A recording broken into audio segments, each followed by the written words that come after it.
Para amar y valorar a los demás, primero necesitas amarte a ti. Bienvenidos a Estímate, un espacio para compartir temas, reflexiones y experiencias sobre la autoestima. Yo me estimo, ¿y tú?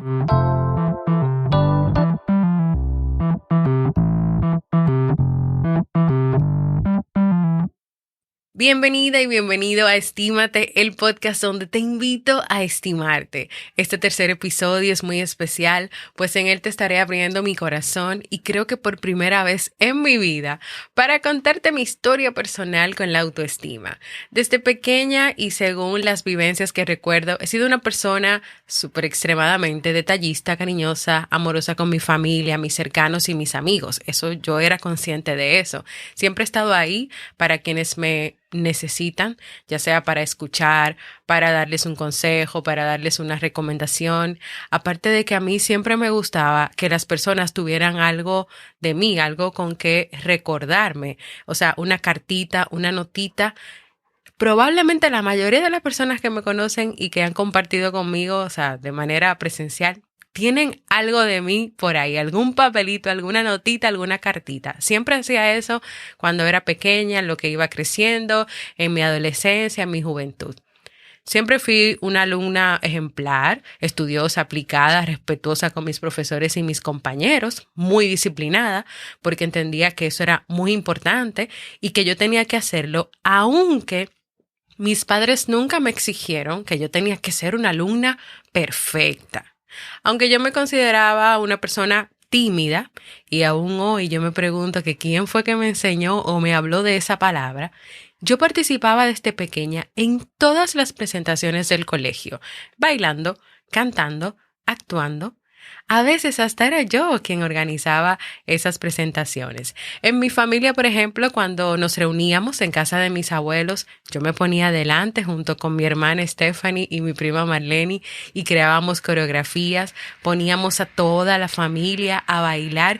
Incluso nosotros, para Navidad, nosotras tres, organizábamos todo un talent show, como le dicen aquí, con baile, canciones, actuaciones, obras. Pero yo me consideraba tímida, aunque yo hacía todas esas cosas. Y así como muchos expertos dicen, y también yo, las experiencias familiares tienen parte importante en la formación de la autoestima de las personas.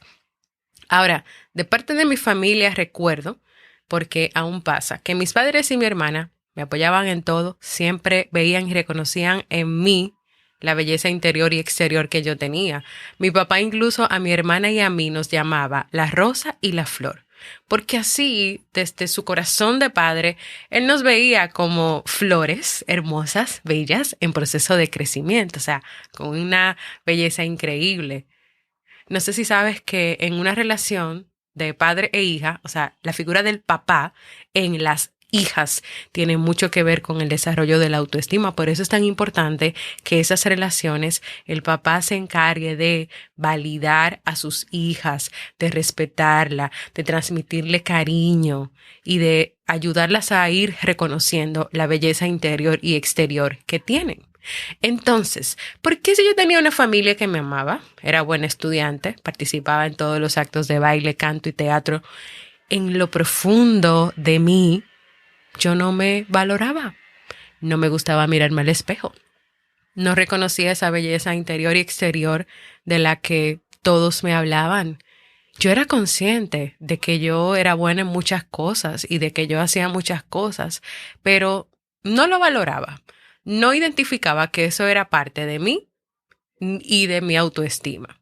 Pues debido a una experiencia que me marcó mucho, es que yo no tenía autoestima y eso fue el bullying que recibí mientras estaba en el colegio en los años de educación básica. Recuerdo que eran los cursos de sexto, séptimo y octavo, antes de pasar a la secundaria.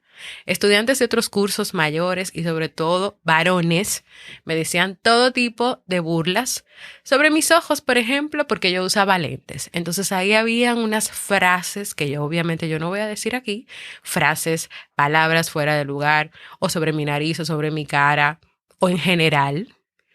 Y con eso bastó para que una parte de mí comenzara a dudar de ese valor y mi autoestima comenzara a ser bajita o a destruirse.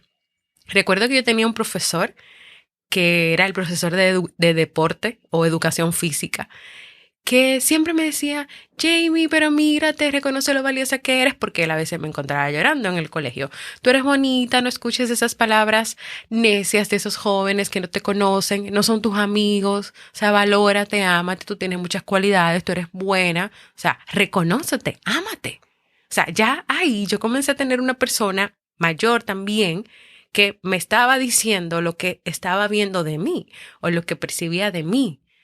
Pero aún así, eso no era suficiente, porque otras personas que vamos a decir que eran casi mis pares, que eran cerca de mi edad, un poquito mayor, me veían de otra manera y se burlaban y se reían y le parecía muy divertido hacerlo. Así que aunque yo escuchaba a mi profesor, Julio, yo no estaba convencida completamente de lo que él me decía porque no era todo lo que yo veía. Yo veía también las otras cosas. Otra experiencia que no ayudó, que no fue beneficiosa para mi autoestima, era que en ese tiempo o por esos años había como un bombardeo de la sociedad, de la televisión, que en ese tiempo se veía, o yo veía televisión en las tardes, después de hacer todas las tareas, todas las cosas, veíamos mi hermana y yo televisión.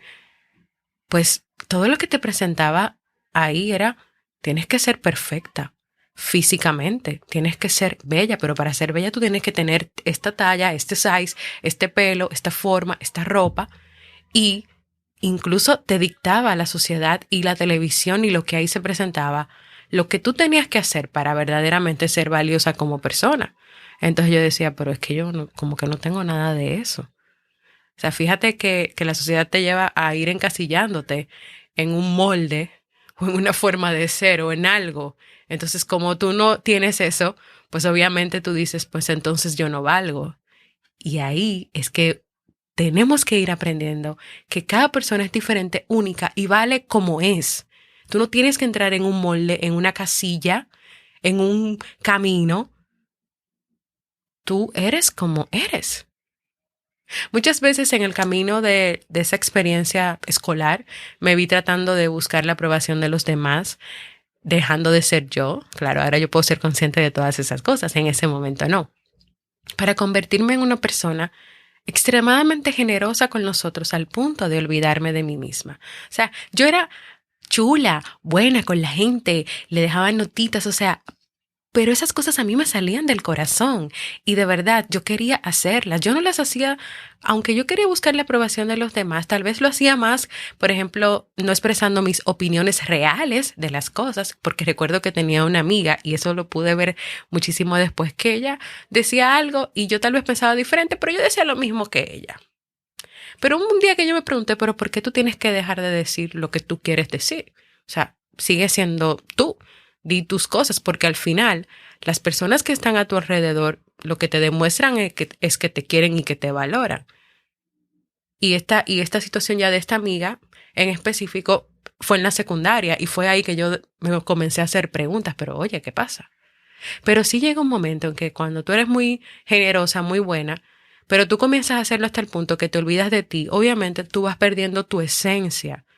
O sea, una cosa es ser generosa, pero otra cosa es llevar esa generosidad a un extremo en el que tú te olvides de ti, en el que tú no te valores y en el que tú pienses que los demás valen más que tú. O sea, no, si tú llegaste ahí, entonces esa generosidad no es buena. Es una generosidad que te va a enfermar. Y como ya sabemos, esto al final no funciona. No funcionaba porque siempre llegaba un momento en mi vida en que yo era tan infeliz por dentro que no sentía alegría. Y que a veces tal vez tenías que fingirla porque ya yo era Jamie, la chica joven, niña, feliz, positiva, que te aconsejo, que siempre te escucha, que está ahí siempre para ti. Entonces yo no podía estar mal. Y así pasaron muchos años con distintas experiencias y por más que intentara mejorar y cambiar mi autoestima, yo tenía momentos buenos, que todo estaba bien, que yo me sentía bien, pero otros no tan buenos, que solo guardaba en mi corazón. Entonces, ¿qué sucedió en mi vida que me ayudó a tener una autoestima sana, que me ayudó a cambiar, a dejar detrás muchas creencias irracionales, a dejar detrás esas experiencias difíciles que tal vez de niña me afectaron y que solamente lo pude ver cuando fui creciendo y me fui dando cuenta que algo estaba pasando en mí porque yo no me estaba valorando, ni me quería, ni me aceptaba? Número uno, vamos a decir que estudiar la carrera de psicología y en especial tener algunos procesos terapéuticos y dinámicas. Se llamaba dinámica de grupo, una materia específica que recuerdo con una profesora que fue casi al final de la carrera. Y mis profesores me ayudaron a descubrir quién era, a ser consciente de mis emociones y sentimientos, a ser auténtica. Tú estudias psicología, pero también tienes que hacer un proceso de terapia para tú subsanar muchas cosas y que no te lleves nada de eso a tu terapia, a tus consultas. O sea, uno como psicólogo tiene que limpiarse completamente de muchas ideas, de muchos pensamientos y tiene que saber que cuando estás frente a otra persona, no son tus ideas, tú no vas a dar consejos ni recomendaciones, tú vas a escuchar y vas a ir viendo la vida de esa persona para ayudar a esa persona con sus mismas habilidades a que supere lo que tenga que superar. Entonces mis profesores me ayudaron a mí a eso y me prepararon para yo poder luego hacerlo.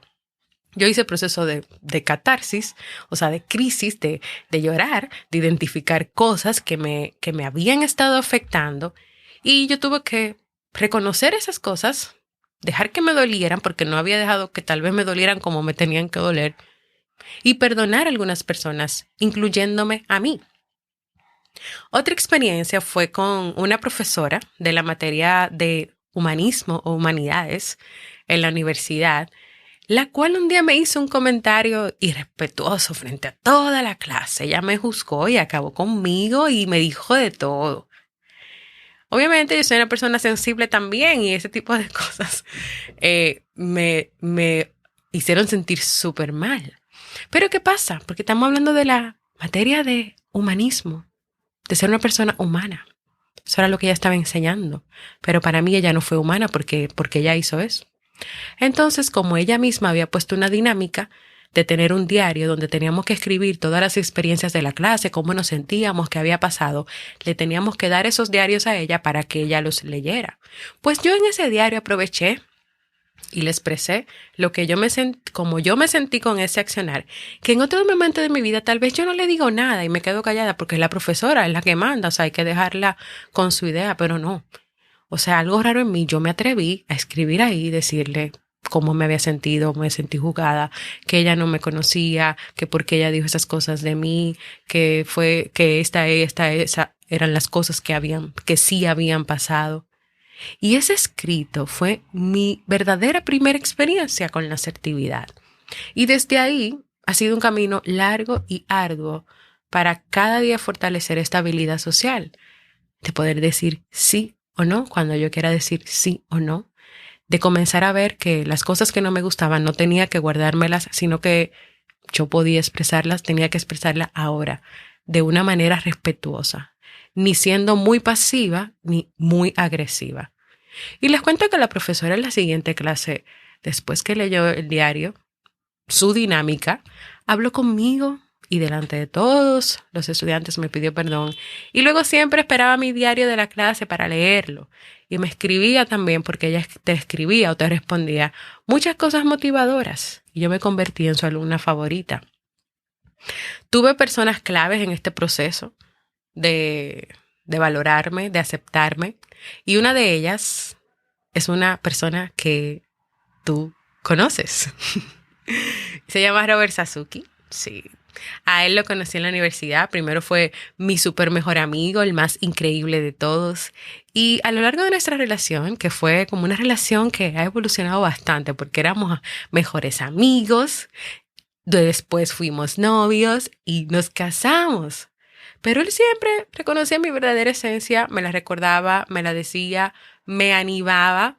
Siempre estaba confiado, me decía también lo que yo no hacía bien y lo que no estaba bien y cómo eso me afectaba para que yo lo tomara en cuenta. Y siempre creí en mí y siempre me motivó. Él fue que me motivó a hacer un podcast y aquí estoy yo casi 6 años después. Me motivó a escribir mi primer libro, me motivó a sacar mi blog, me motivó a irme de un trabajo donde estaban abusando de mí y donde ya yo estaba en el síndrome de burnout full y enferma emocionalmente y psicológicamente de todas las maneras. Y escucharlo porque yo lo escuchaba, porque yo lo iba entendiendo, porque a medida que pasaba el tiempo y me pasaban distintas experiencias, todo lo que él me decía me comenzó a hacer sentido.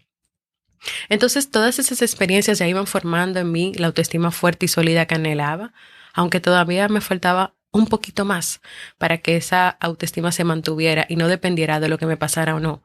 Porque también ahí estaba la situación. A veces uno cree que autoestima es estar bien todo el tiempo, ser positivos todo el tiempo, ser perfectos todo el tiempo. Eso no es autoestima. Incluso ya yo te conté en el episodio anterior las distintas definiciones de autoestima, ¿no? La autoestima como una experiencia fundamental, la autoestima como esa capacidad de tú aceptarte independientemente de lo que pase en tu vida, independientemente de que sea bueno o malo. Autoestima no tiene que ver con éxito, no tiene que ver con que tú logres grandes cosas, con que tú te compres una casa, un carro. Eso no es autoestima.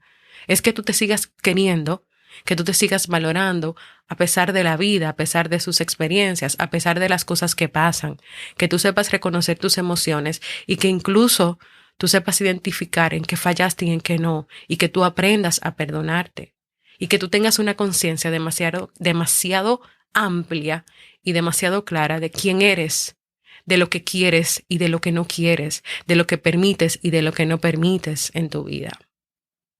Y todas y cada una de las experiencias de mi vida me comenzaron también a llevar a salir de los trabajos que no eran buenos, de trabajos donde había humillación, donde había falta de respeto, donde se convertía en un momento en algo que iba muchísimo más allá de mis valores y que no respetaba ni mis valores humanos, los que me enseñó mi familia, pero tampoco mis valores cristianos, los que también aprendí con mi familia.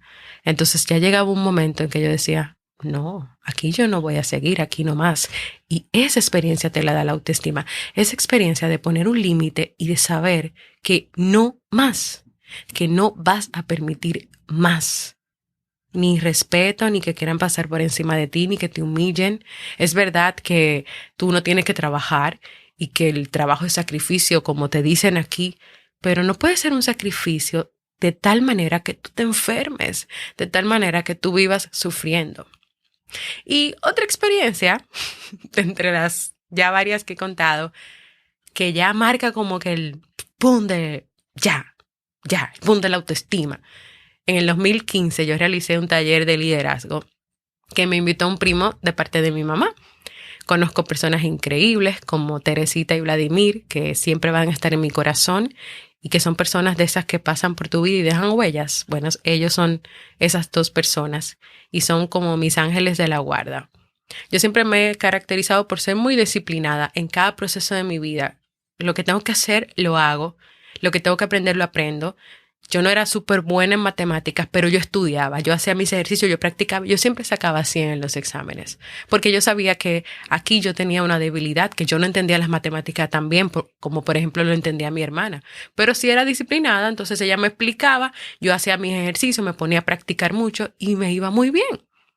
Entonces yo leía muchos libros, todas esas informaciones quedaban en mi cabeza, todos esos libros de autoayuda, de verdad yo tomaba esas enseñanzas, yo las anotaba, yo las comencé a vivenciar, o sea, podía pasar un año, un tiempo, unos meses de haber leído ciertas cosas en un libro y luego yo decía, pero esto que me está pasando es lo que dice el libro, aquí es que yo tengo que aplicar lo que decía ese libro, entonces es cierto y funciona. Pero en este taller de liderazgo, yo digo, lo voy a aprovechar al máximo. Igual ya me había graduado de psicología, estaba practicando, tenía mis consultas, tenía muchas cosas, pero yo soy de las personas que aprovecha todo y que le saca el máximo a todo. Yo he leído muchísimos libros y también he leído muchísimos libros que no necesariamente todos me gustan o que hablan de cosas que no tienen que ver conmigo, pero yo tomo del libro lo que yo sé que puedo usar porque yo le trato de sacar el máximo. Así que dije, bueno, ya que me regalaron este primer cupo, el primer nivel, déjame sacarle el máximo, déjame disfrutarlo, déjame ver que yo puedo aprender, déjame ir abierta y con una actitud humilde. Así que así fue. Fui con el permiso, con dándome el permiso para hacer, sentir y vivir en libertad. Si tenía que hacer catarsis, lo iba a hacer porque ya yo soy psicóloga y sabía cómo manejar eso, ya sabía lo que tenía que hacer. Así que, simple y llanamente, en ese taller me comencé a reconocer como una persona que se equivoca.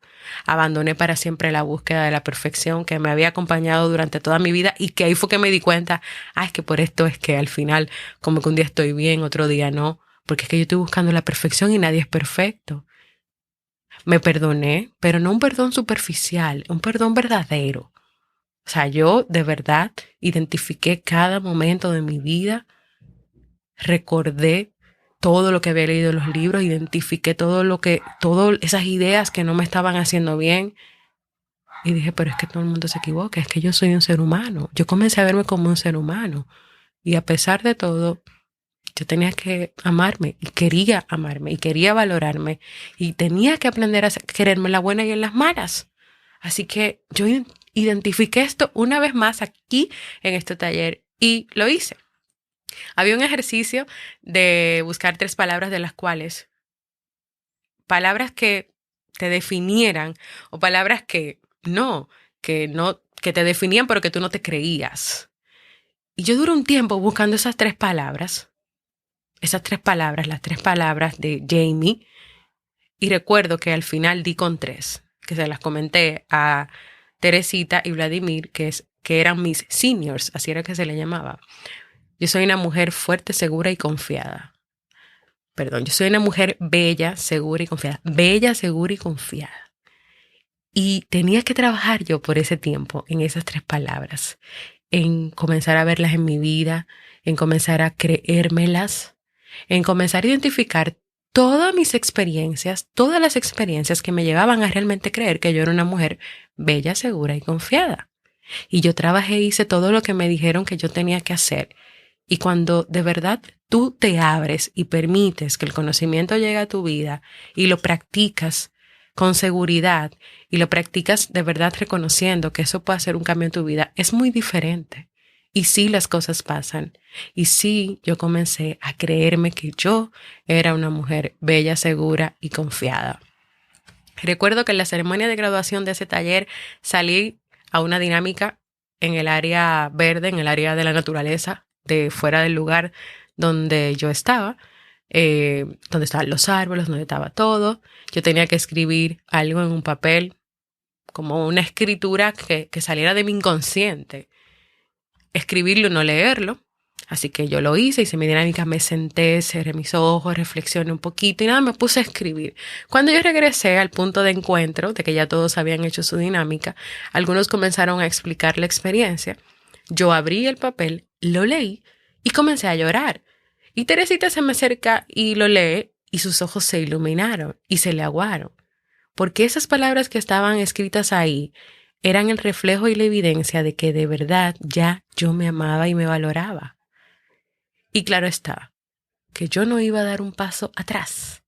Yo no iba a dar un paso atrás, sino que ya yo había llegado al punto de mi autoestima, al punto de mi valoración, de mi aceptación y de reconocer el gran ser humano que soy.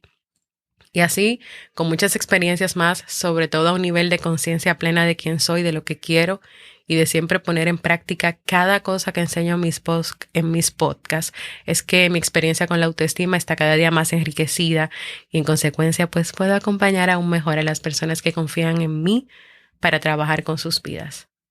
Muchas veces he dicho en el podcast Vivir en Armonía, que es mi primer podcast, mi bebé de 5 años y medio, que muchas veces uno no se siente bien, uno siente un vacío en su vida, o que las cosas no avanzan, o que tú no sientes como satisfacción, como plenitud, y tú no sabes qué es lo que pasa, tú no sabes por qué es que viene esto. Pues a veces eso que tú sientes tiene que ver con que no te amas, con que no te valoras, con que no te aceptas y con que tienes que trabajar en tu valoración y aceptación como persona. en una relación propia contigo, en que tú te puedas mirar al espejo, en que tú puedas ser compasivo y compasiva contigo, en que en vez de usar esas palabras duras para criticarte, para acabarte, tú puedas ser empática, empático contigo, compasiva y compasivo contigo. Mirarte al espejo y decirte, pero ¿qué te vas a exigir?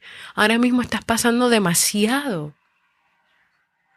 Y en mi vida, en este año, por ejemplo, que ha sido muy difícil a nivel de salud, cuando antes yo siempre hacía muchos ejercicios, hacía muchas cosas, estaba muy activa, este año ha sido todo lo contrario a esa vida activa de ejercicios, de ser fitness. Y yo tuve que sentarme yo misma y hablarme y ubicarme. Hey, ¿qué te pasa, Jamie? Sí, el diálogo interno. Tienen que hablarse con ustedes mismos. Oye, ¿qué te pasa?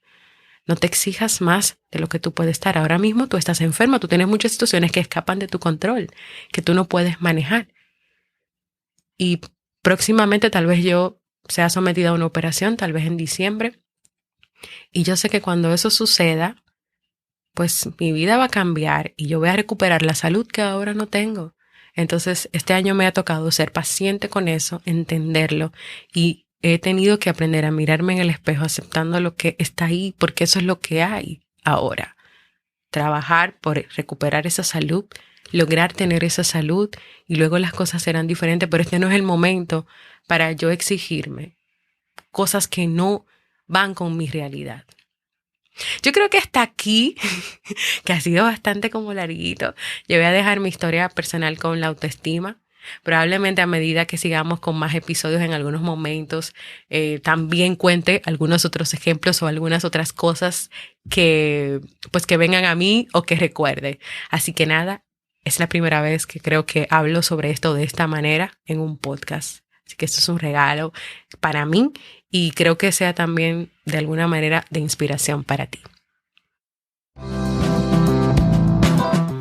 Gracias por escuchar este episodio en el que por primera vez en un podcast cuento una parte de mi historia de vida relacionada con la autoestima, deseando que mi historia pueda inspirarte a reconocer tu propia historia para que tú también puedas identificar aquellas situaciones, ideas o experiencias que aún no te han permitido vivir estimándote. En el próximo episodio vamos a conversar sobre por qué es importante la autoestima. Y te dejo con la frase final. El amarse a sí mismo es el comienzo de un romance para toda la vida. Oscar Wilde. Y te quiero preguntar algo para terminar. Yo me estimo. ¿Y tú? ¿Te estimas?